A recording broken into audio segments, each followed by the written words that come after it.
Diyan mo. Paano ka bibig? Paano? Dalawa hawak ko. Ano? Dito ba? Ganyan ka na lang. Ay, nalalim na. Oo nga eh, di ba? Palalim na eh. Bumabalik na yung tubig eh. Guys, malalim na po. Wow!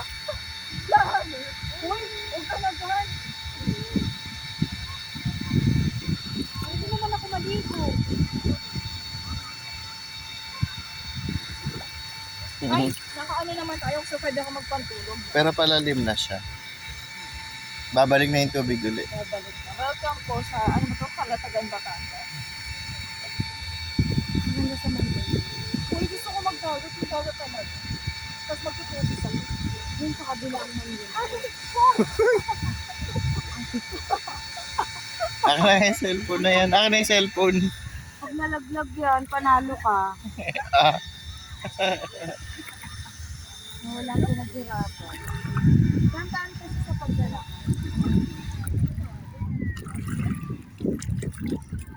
Dahan-dahan lang kakapain ng paa mo.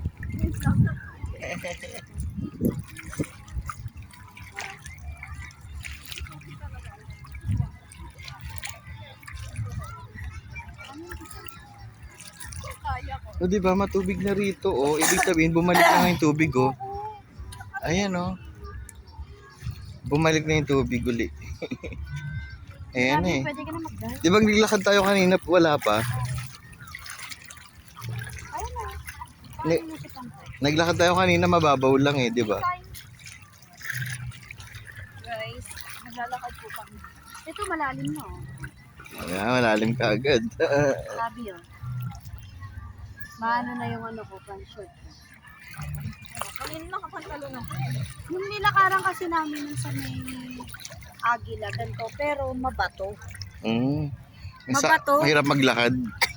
Pagdating doon, sobrang bato.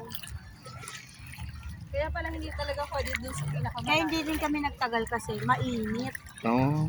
Kasi walang kuryente. May kuryente naman, pero mainit na literal. Kasi ang daming nagka-camping. Yung sa amin kasi, hindi kami nag-tent kasi. Naglapag lang kami ng gamit. Yung ginawa namin nung mahal na araw. Kaya umuwi rin kami nun. Ito malalim na oh. Ayun oh, titabi. Oh, malalim na kagad eh. Buti na lang ako ganyan oh.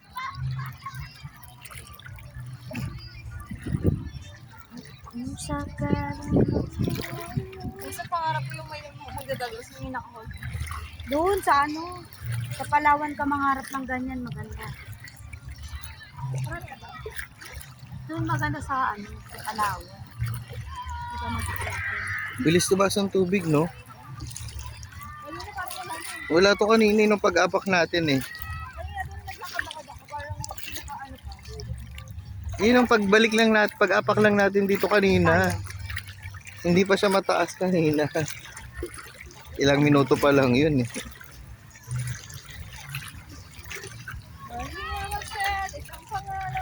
Malalim na dyan. Ay, nalubog na ako. Malalim na yan dyan. Parang burak. Parang ganun na kanina. Ay, Puro buha, parang sinaboy ng buhangin dito. burak oh. Uy! Uy, mag-ingat. Cellphone dito kami na wala. Okay, pera ko kaya pala. Oo nga, burak to, dumidikit yung tsinelas ko.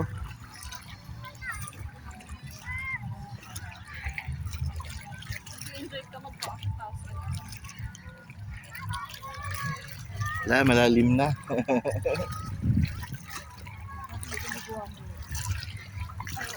Ang ano lang dito, wala silang ilaw para sa dagat. No?